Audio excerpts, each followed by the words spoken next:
Fantastic. Hello, everyone, and welcome to our weekly Power Lounge. This is your place to hear authentic conversations from those who have power to share. My name is Amy Vaughn, and I am the owner and Chief Empowerment Officer of Together Digital, a diverse and collaborative community of women who choose to share their knowledge, power, and connections. You can join the movement at www.togetherindigital.com.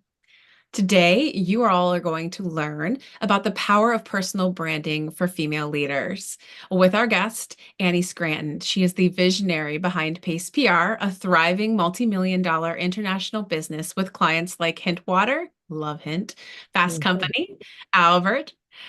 How do we say this? It- Consensus? Did I say that uh-huh. right? All Yes, right. census. Yeah. Mhm. Annie's expertise stems from a decade in TV production for major networks. She is set to release The Guide to Earned Media, a book later this year. Excited about that. We'll have to have you back to talk about the book more too once it's out. A seasoned writer and featured outlets like Amesbury Park Press, The Huff Post.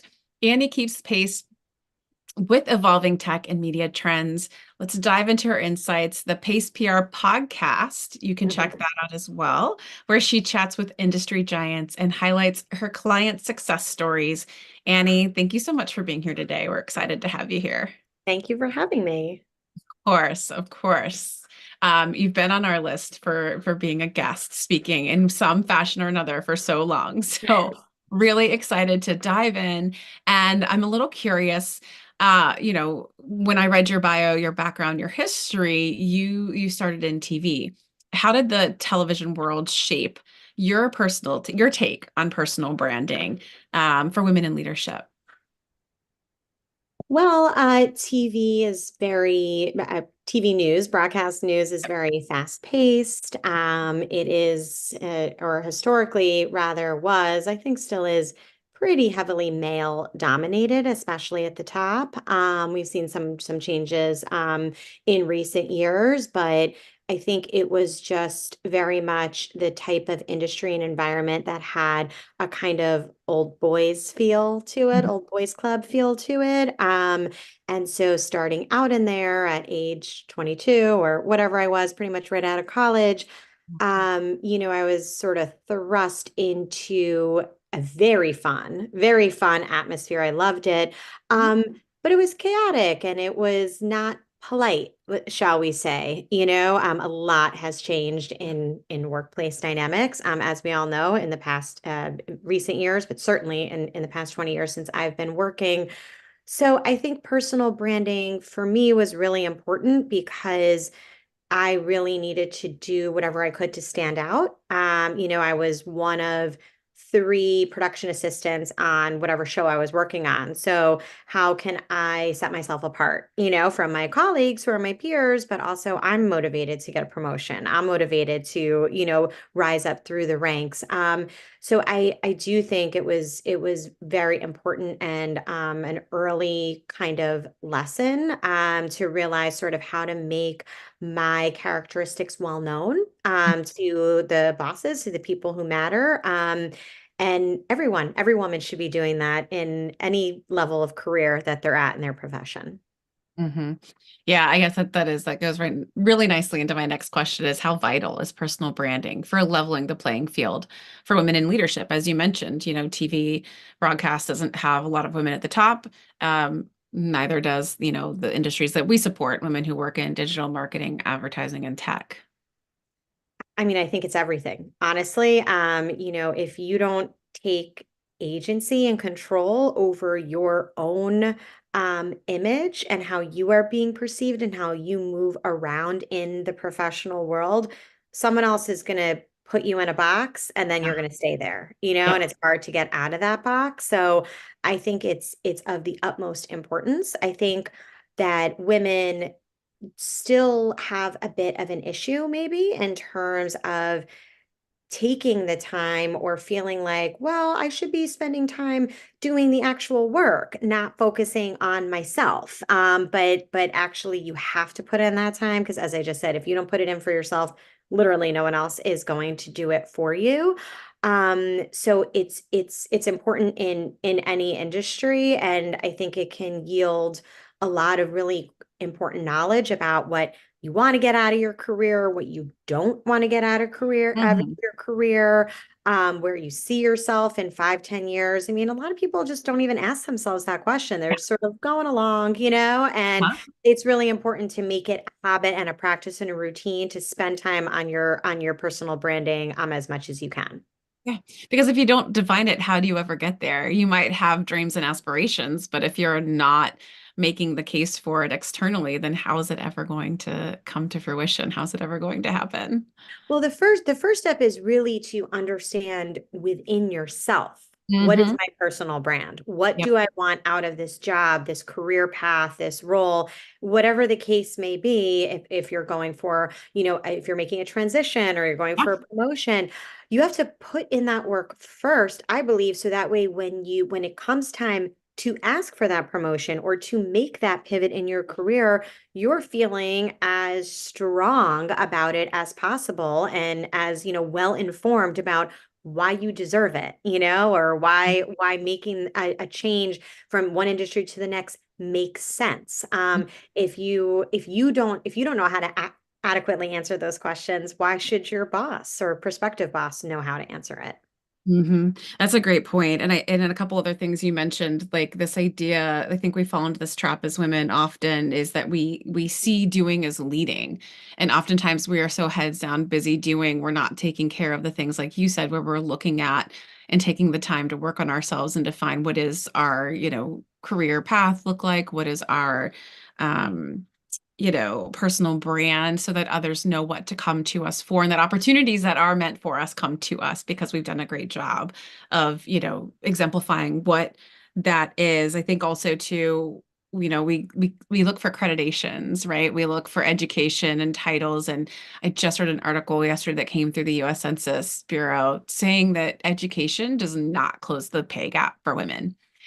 More of us are going to college and getting degrees, and it doesn't make a difference in the sense of that we're not making any more than men who have the same degree I mean, as I don't know us. about you, but I'm just like, does a degree even matter anymore? I don't know. Right. I mean, like Yeah. seriously, like, I mean, I think of my daughter who's 5, it's going to be like at least $100,000 a year by the time she wants to go to college. I don't know. Is that Yeah, worth it? Like, right. I mean, that's a whole other It's sort a whole other of, conversation, sort but of conversation, but I huh? think women are just inherent nurturers, and a lot of us are perfectionists and Yep. just, and have our to-do list and we want to check things off, etc. But at what expense, and to what end? Like, to what end of getting the job done? Okay, great. But are we making sure that along the way, the recognition that we deserve is being seen and being valued by those in the company, and that we're not just getting more great projects and more work put on our plate, but we're getting those great projects commensurate with appropriate, raises or Yep. other things that matter to us. I agree. Well, we've mentioned a couple of them, but are there any other unique challenges that you feel women face as you work to support them in building their personal brand? I think that women are just very like we could do it for each other in like 4 seconds, and just be like, you're awesome at this, you're Right? great at this, like here's where you could work on a little bit, I've Uh-huh. noticed this, whatever. When it comes to ourselves, it's hard, right? It's a little bit harder, I think, for women in particular to I think maybe not even say what we could improve on, but what we're good at, what our strengths are. And we should really be spending more time celebrating what we're good at, not in a way that, a lot of people say, well, I don't want to seem like I'm bragging, or whatever. And it's not that. It's just that you're doing excellent work. So just Mhm. keep it about the work, that you're doing. You're getting the job done in the right way. It doesn't have to be Right. like, I'm going to pat myself on the back. I'm the Yeah. best publicist. I'm the best tech, whatever. No. So I do think that that's a challenge. And so I think getting into some good habits, like writing down with accomplishments you've done on a Mhm. regular basis, that showcase maybe how you spearheaded a big new project or how you got something done under a really crazy quick deadline. Keeping tabs of all the little like accolades and messages that people send to you. All of this is just going to build up a portfolio for yourself that I think will make that uneasiness about feeling as if you might be bragging, it will help with that because it will bring it back to the actual work. And by you doing that and taking those actions as well, you're helping normalize self-advocacy for other women. You know, when you find the ways in which you can kind of do that in a way that isn't earnest, it really does help encourage other women. We have a channel on our Together Digital Slack that's one of my favorites. It's the Wins channel. And we encourage people to post anything and everything that feels like a win. And I love seeing it because again, it kind of feeds upon itself. You see when someone posts a win and you kind of think for a minute, oh, have I had a win lately? What could I post? What could I share? And just kind of taking that intentionality, whether it's yearly or quarterly, like you said, to slow down and sort of acknowledge your achievements and the work that you've done. That's a great place to start. I love that advice, Annie. Thank you. We do that too in our in my company's Slack. We have like Huh? weekly wins, right? And we all Yeah. put in our wins and we all celebrate it. But have a little notebook on your desk Mhm. where you write down at the end of every day, what was my win? Yes. What was my big? A lot of people do that in the morning, right? Uh-huh. Like set intentions. Okay, I'm going to do this, that, and that. But at the end of the day, think back. I mean, we all are superheroes in our own way, and we should remember and acknowledge that. I love that. I had that kind of a moment this week. I was driving somewhere with my daughter, and I was kind of in my head dogging on myself about just not having gotten enough done in the day. And I thought, you know what? I'm going to slow down for a minute and I'm going to talk and share with her because she asked me how my day was. And my first reaction was, I didn't do enough. And then I was like, nope, don't let those words come out of your mouth because you don't need to perpetuate that onto your daughter. Smart. So I took a moment and thought, okay, what are some things that I actually accomplished today? And again, you're right. We're all Wonder Women doing amazing things. And, we tend to kind of overlook even like the smallest accomplishments or, the small steps towards great things that we have to take in order to actually get there. True. Um, It's hard. It's like it's not a perfect process. It's not, where you're gonna have those moments all the time, but it's just also taking the time to remember all of the good things and really like, feeling fulfilled by everything that you did do and you did accomplish in that day, I think is really important. Mhm. Let's talk about branding too for a moment, just from a moment from a perspective of a business, because we've got a lot of women within the organization and they're listening today that own and operate their own business as well as you own and operate yours. When it comes to balancing the creative and strategic branding, it's not for the faint of heart. And then, like you said, it's hard to do it for yourself and for your own business. How do you find that sweet spot for pace?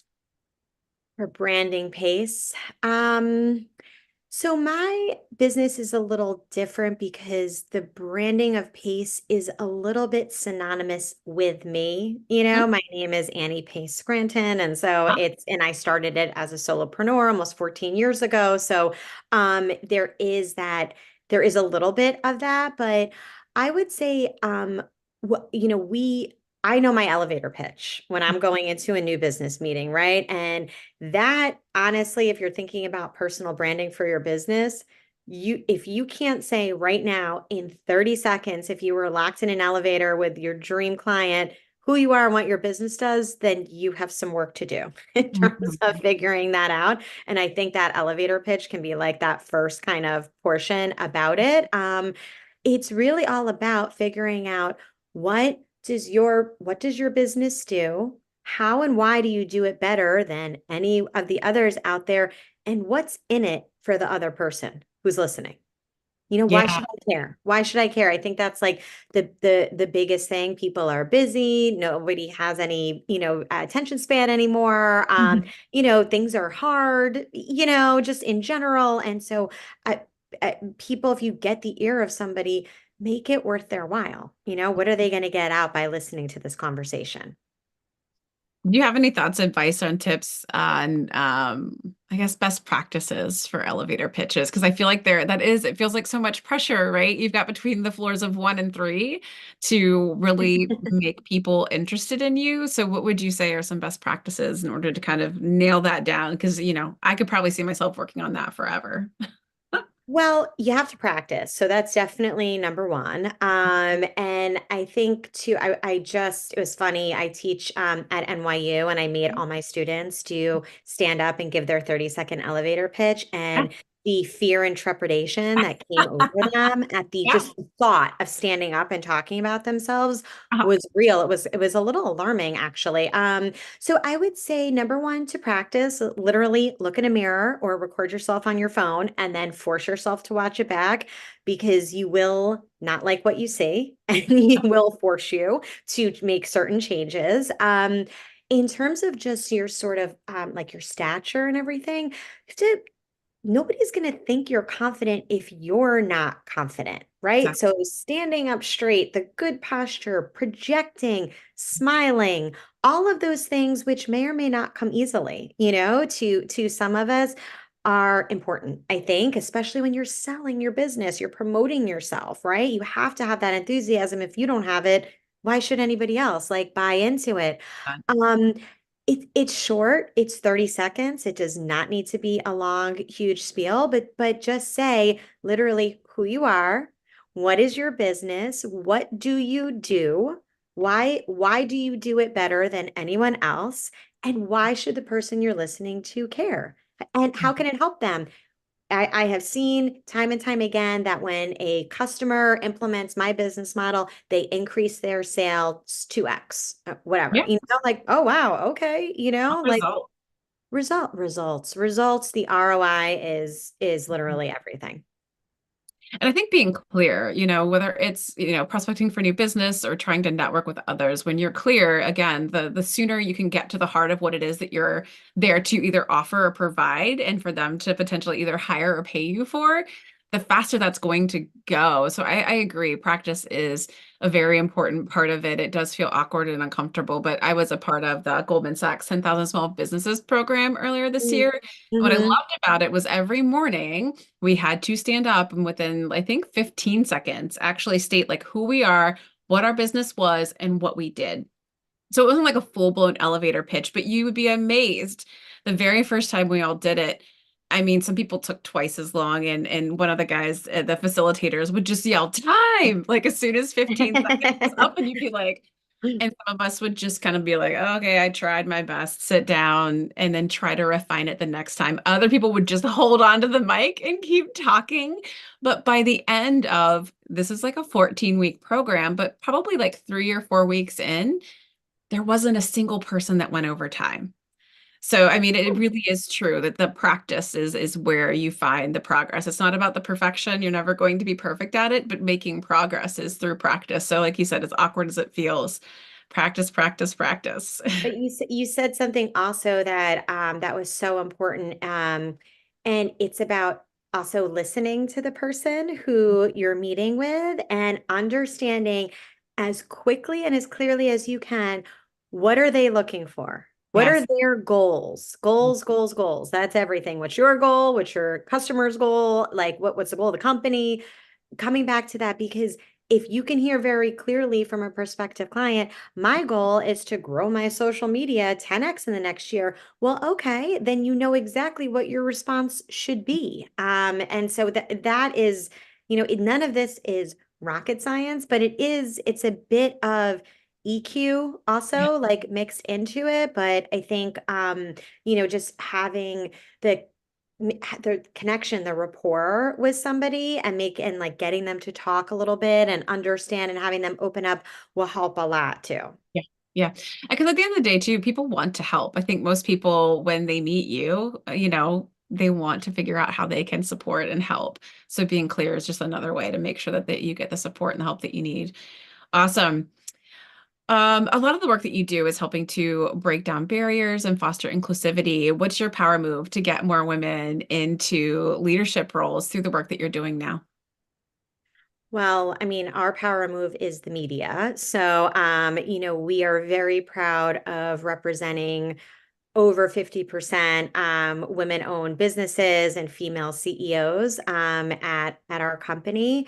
And what we have found time and time again is that when we are able to position female founders, female CEOs, or even female executives who maybe aren't at that CEO level yet, maybe they're a CMO or even, more junior roles in some instances. If we are able to help elevate them through thought leadership tactics, that is something that does get noticed by the industry, by their bosses, by their peers. And it sort of just starts to help open them up into thinking about themselves differently in the context of their work and their career. And that has, I think, helped some of our clients to grow confidence, to Yeah. think outside the box, to be more creative, and sort of get like reinvigorated in a way, like about, their careers and about options and paths forward. So I would say the media through thought leadership is one way we do that. When it comes to helping women navigate the media, do you find there's any sort of instances or differences of the kinds of questions they're being asked, and how do you help kind of prepare them for what it's going to be like for their first media experience? Because I can imagine there's some folks that are listening right now that are kind of in that place, and it can be a little scary. It could totally be scary. I mean, there's nobody that's going to say, okay, you're doing your first live television interview who isn't scared. Like everybody is, but we provide ample media training beforehand so our clients really feel good about their messaging, and also just the sort of like performative aspects of being on camera, what they're going to wear, where do they look, how should they speak and project and all of that kind of stuff. Um, I, to be honest with you, I haven't noticed too many differences between like, types of questions like a female executive versus a male executive, is asked, but I would say there are some differences perhaps in the type of responses that they give That's a good point. themselves, which I'm okay with. Like, one of my biggest takeaways from reading Lean In 100 years ago was just that it's so important for women to be authentic to their own voice, 100%. right? Like, I mean, we all need to project confidence, and be at that level where we think we should be, or where we want to be. But at the same time, if you are not a loud, in your face, bombastic, saying Right. like really provocative things, then don't do that. Yeah. That's not you, and that's sort of okay. But Mhm. I do think that if you take time to invest in your own personal branding, that will help to inform your Yeah. responses when you're going on the media. Because if your type of branding and leadership is very inclusive, then you'll probably feel more comfortable answering questions with, well, we at my company engage in this type of things rather than and that's okay. That's okay too. hmm I love it. I was having coffee this morning with a friend and fellow member, and one of the things that it just keeps playing in my head, and I wanted to share it with our listeners because I think personal brand plays such a big part in this. It to me, and tell me if you disagree, Annie, but it feels like an exploration in self-awareness. Like you said, if you're not a bombastic, loud leader, like introverts, obviously there's such a great place in this world for the introverts of the world, the ambiverts, like they are leaders. But self-awareness is confidence. That was my takeaway from a conversation I had today. The more you gain self-awareness, the easier it is to define what your personal brand is, and it's just that much easier to own it. And then that comes across as confidence. 100%. I mean, it's still shocking in this day and age how many people are not self-aware, Yeah. right? And so, and I think the more self-aware you are, the more people like you and the more people want to work with you and they want to help you. Yeah. Like if you are with your manager and you're like, I know writing is not my strongest thing, but I want to get better at it because I know if I can increase my writing strengths with my like presentation skills, it's going to be great for the company. It's going to be whatever. Someone will value that, right? Because it's self-awareness leads to being vulnerable. And Yep. that's part of what I was saying earlier about just having that personal connection to Mhm. somebody. If everything is great every day of the week, Right. there's no problems. Like, who needs that? That's fake. Yep, it is. I think authenticity. It is. Wasn't that the word of the year for the Merriam-Webster's dictionary, I believe? Thought it was Riz. That was the Oxford dictionary, which I was like, that's interesting because I would have thought it'd be the other way around. But yes, and I do think it points out the fact that Modeling, I think we think in order to be thought leaders, even when we think about personal brand, sometimes it's more of what we see from others versus taking that time to reflect and understand ourselves better. So I'm with you on the self-awareness train. I love it. Can't get enough of it. As much as we can like learn and grow about ourselves, it just makes us much better humans as well. Let's chat about your book a little bit, The Guide to Earned Media. Pretty intrigued about that. That's like Thank you. yeah, of course. Could you give us a little taste of some like little maybe golden nuggets about branding that you've got going on in there? Yeah, I mean it's a lot about what we talked already, but there are some sort of like, you know, little worksheet examples of kind of like how you can actually go about because it's very easy. People can end this meeting and say, I'm going to work on my personal branding, but then you're just like, well, what does that even mean? I don't know, you know? So I give some examples of different types of personal brands. I give some examples about like how you can kind of crowdsource in a strategic way if you're just like, I don't even know like Yeah. what my brand is or what I'm good at or whatever. Um, and I give some examples of leaders who I think have very good personal brands. Mhm.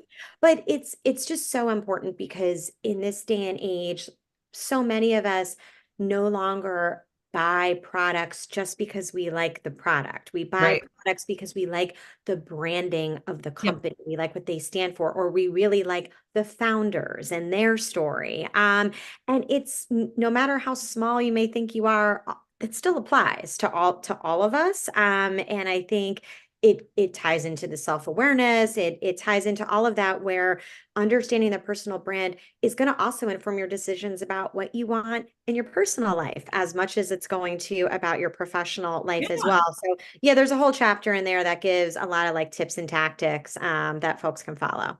So exciting. I'm looking forward to that. Kaylee was awesome and just dropped the link as Thank you. well. If you all want to check it out and make sure you get yourself a copy so you can read more about it. You mentioned some leaders. I am kind of curious, like if there's one or two that you wouldn't mind just sharing, like leaders that you admire for their personal brand and what is it about their brand that you admire so?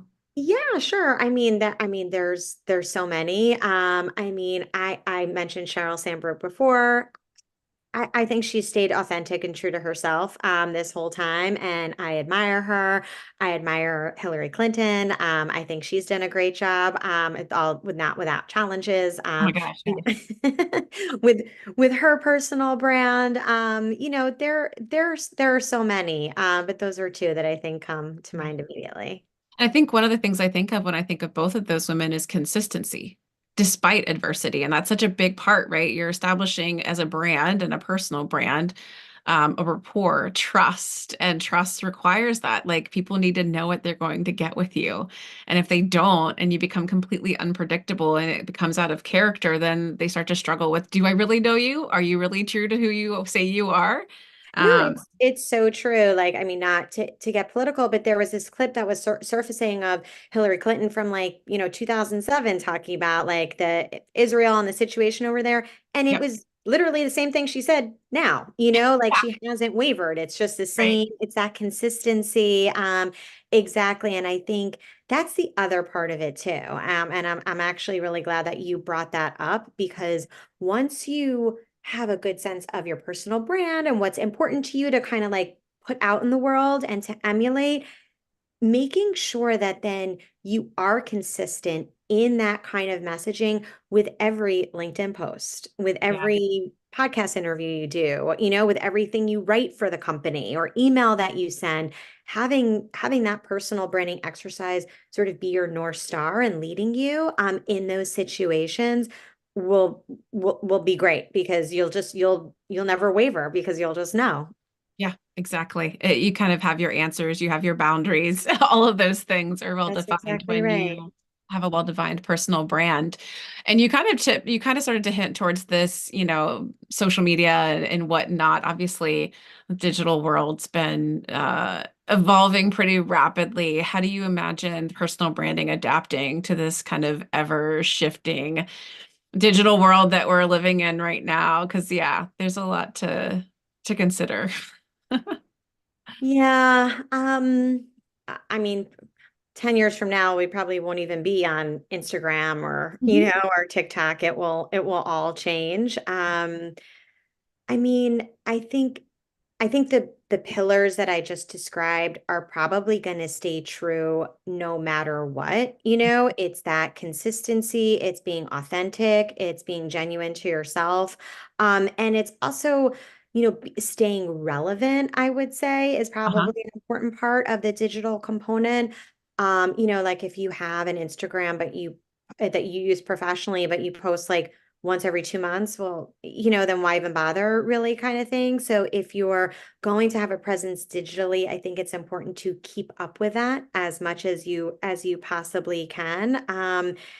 And yeah, I mean, it's a lot to consider, for sure. But I think LinkedIn is probably one that will like stick around for a while. And for me, it's helped me out tremendously in my career and with my own personal branding. But it's not just what I post; it's also being, I hope, as genuine and authentic as I can in my interactions and comments with Yeah. others, on the platform, because that's part of it. And you know, I oftentimes am like, is anybody looking at what I post? Like I'm just posting and I feel like, is this even working? And like whatever. And we got this really big client a few months ago who said, Annie, I read a post you wrote on LinkedIn about like the power of the media. I'm not friends with that person. Like I don't know, connected rather, like on LinkedIn. And he saw it and it led to a big client. So, it does work. People are seeing what you're doing. It really does. I quite agree. It's one of those things you do assume that, and then you run into people you haven't seen for a long time, and they say, "Oh, you've been up to so many wonderful things." Yeah. And I'm like, "How do you know this? Are you Oh, yeah, I've been consistent about sharing on LinkedIn. You can follow me on Instagram, but I'm guilty of being that every Right. couple months. So I'll work on that, Annie. Thanks for the homework." And I think too, that the digital world is a record, right? So I think that kind of taking the time and the practice and putting what you're putting out in the world, creating that consistency that helps build your reputation. Yeah. One, so it can precede you, but two, it also can't be leveraged against you, right? Because whatever is out there is gonna stay out there. I mean, you got to be careful. I mean, I think we're all probably of an age now where we're not going to be, posting things Sure. that can, be harmful to our career. However, we are living in a very,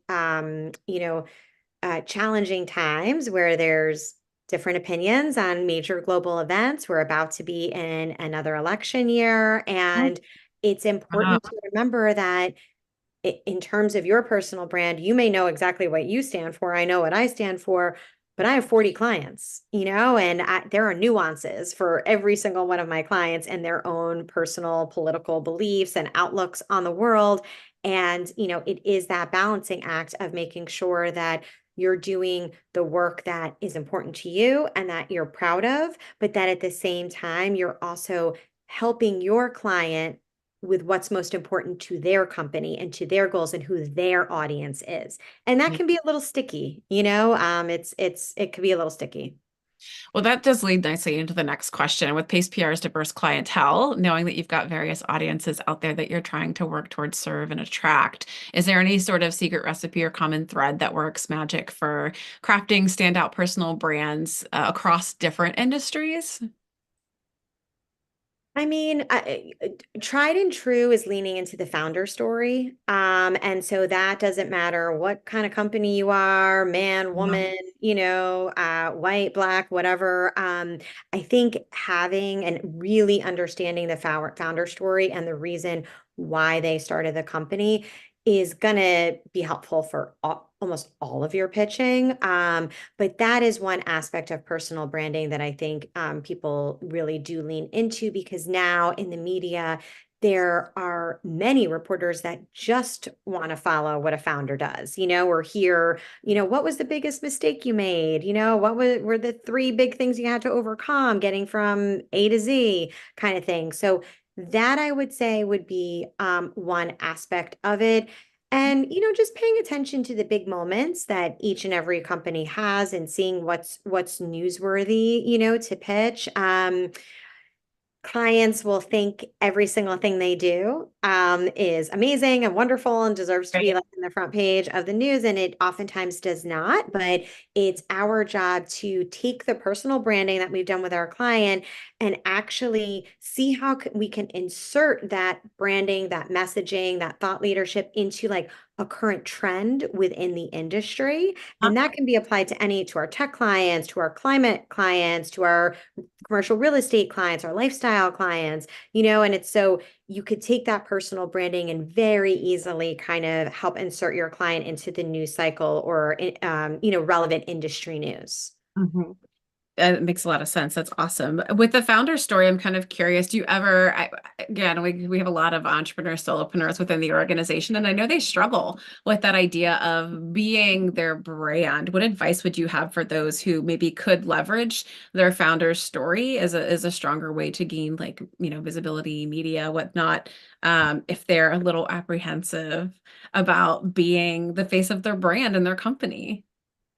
I mean, you got to get over it, like that's just like, Get over it. I mean, there's only one founder, Yeah. right?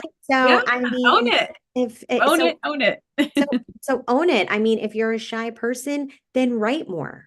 Mm, Okay. Then write more, then commit to like posting on LinkedIn twice a week and turning one of those into a longer post that you could pitch for a contributed article or op-ed, somewhere, or having, multiple articles on your website and the blog section that then you invest in SEO, to help boost it so that way people are reading what you're doing.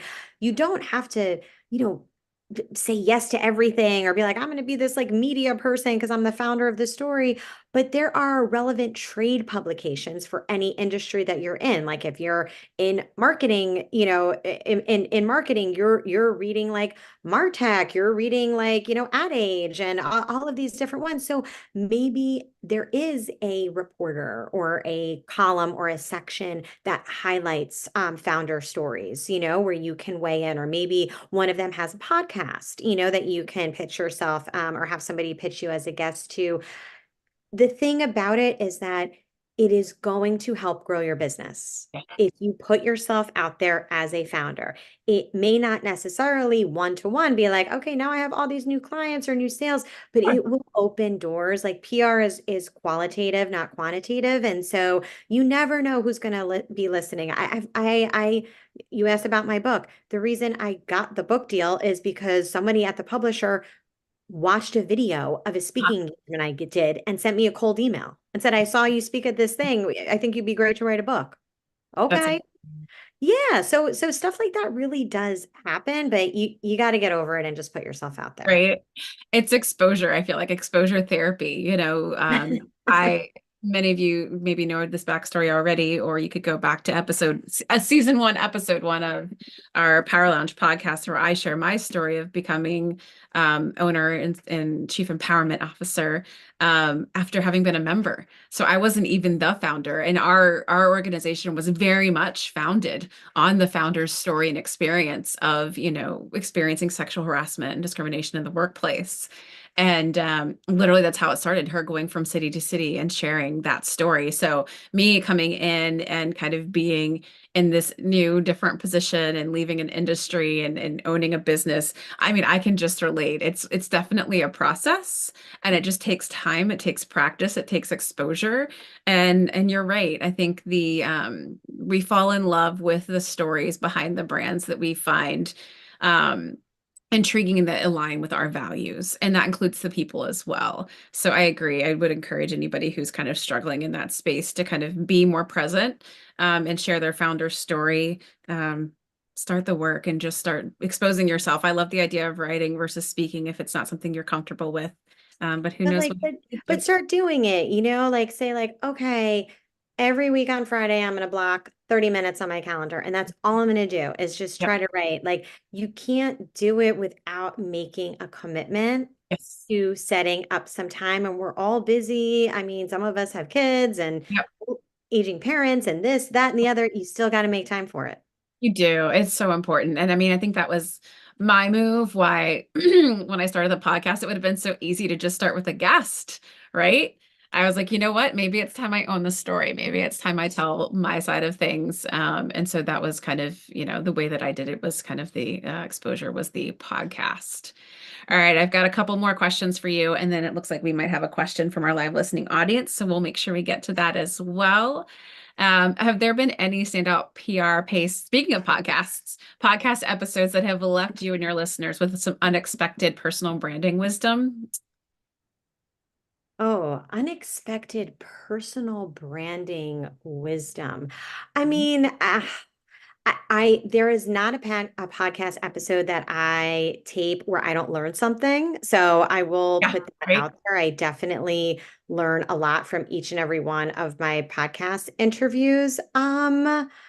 I have to, I don't know. I don't know if there's anything that honestly that really stands out to me in terms of like a personal branding story, but there's been some good ones on there for sure. Yeah, definitely check it out. We'll include it in the show notes and Okay. we'll drop it up into the chat as well. All right, we're going to get to one of our questions then. And again, live listening audience, please feel free to continue. You can direct message me or you can post them in the general chat.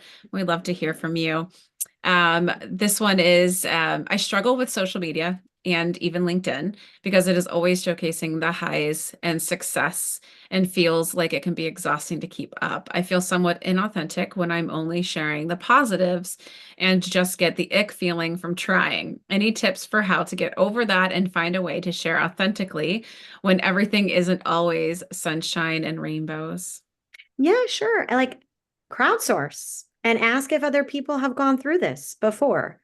I guarantee you're going to get like 100 comments, Yeah. of people going through this. My industry is PR and we're part of this Facebook group.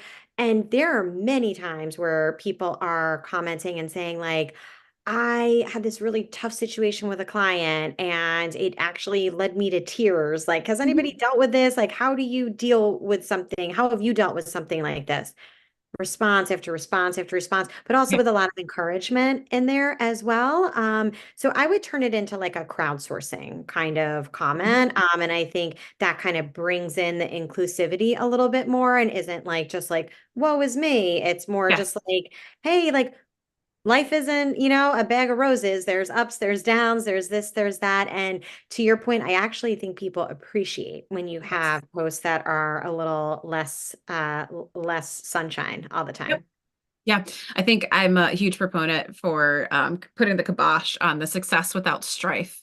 I think it sets up unrealistic expectations and puts us all in a place where, one, we shouldn't be comparing, but we can't help but compare, right? It's what Yeah. we do. But when we kind of share the strife along with the success in a balanced way, I think we make a more real, we paint a more realistic picture for those who have aspirations of their own or are facing difficulties of their own. I know I've done a couple of posts this year, one in particular, just acknowledging caretakers. You mentioned it earlier, aging parents. I've spent 7 out of the last 12 months in and out of the hospital with my mom taking care of her. And it just made me really acknowledge, I've kind of gotten past the point of having young children. They're 6 and 10, so they're not fully grown, but they're not completely dependent upon me anymore at all times. And so the next kind of new phase was like this year, just kind of being struck with the realization that, being within the sandwich generation, that it's a whole new thing to have to go through this experience of, becoming the parent of a parent. Ugh, ick. We have like a whole channel for that too on Slack for our caretaker support. You can Because it's add me to it. I hear you. Yeah, it's this time of life, but I think there is something very special about community, and even if it's digitally and a social aspect, if you are really being genuine to who you are, like people are, good and they're at their core, I think, right? They want to help. Well, and I think it shows too how you handle and manage adversity. I think I've seen a lot of job seekers handle this brilliantly as well on LinkedIn, where they're very open and transparent about their need for work, but then also at the same time sharing the ways in which they are continuing to network or showing the proof of the work that they've done in the past, and not like in this kind of crazy braggy way, Yep. but really in a way that just shows that they're good at what they do, especially if they are in social media. I love the social media managers that have gone through the mill this year and basically leveraged their social media skills to make themselves their client, to find themselves, a new opportunity or an even better opportunity than where they were before. That's right. So I think, outside of the whole perpetuating success without strife, you're showing others your integrity and your ability to handle adversity because at some point we're all going to face it. That's true. Awesome. All right. Does anyone else of any of our live listening members have any other questions for Annie? Okay. If not, don't worry. You can always connect with her. Annie, what are the best ways that our listeners can connect with you? Absolutely. Well, my name is Annie Scranton, so it's pretty easy to find. But I'm on LinkedIn, Annie Scranton, on Instagram, Annie Scranton, and our company is Pace Public Relations. And so there's a little contact, get in touch button there that goes to me, and I'd be certainly happy to speak and connect with any of you.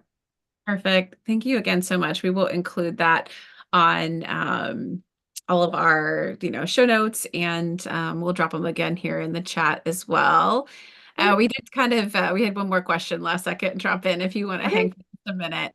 Any tips to overcome the fear of visibility as the face of your brand? We might have touched on this one a little bit earlier, though, by Fear of visibility. I mean, if you're gonna, yeah, I mean, like if you're gonna start a company, like you're the founder, so you kind of, but I would say to start small and think about like, well, what are you not afraid of? Are you not afraid of being in meetings? Are you not afraid of sending emails? Think of those things and then slowly start expanding upon it. And there are ways to be visible on LinkedIn and social media where you don't necessarily have to like write this whole thing, but maybe you just signed a new client, or got a new deal and you can share the news of the company through, your own, and you can sort of start to grow some visibility and overcome the fear that way. Yeah, I agree. It's baby steps. It's going to take some time, but it sounds like based on everything you're saying, it's absolutely worth it. So push yourself to get beyond it. Hopefully that was helpful. Thanks for reinforcing the points, Annie, and for your time today. We really do appreciate it. Thank you for having me. Of course, anytime. All right, everyone, enjoy the rest of your Friday. Get out there and do some reflective work on your own personal brand. Hope you all feel inspired and encouraged. And don't forget to check out Annie's book. We'll see you next week. Take care.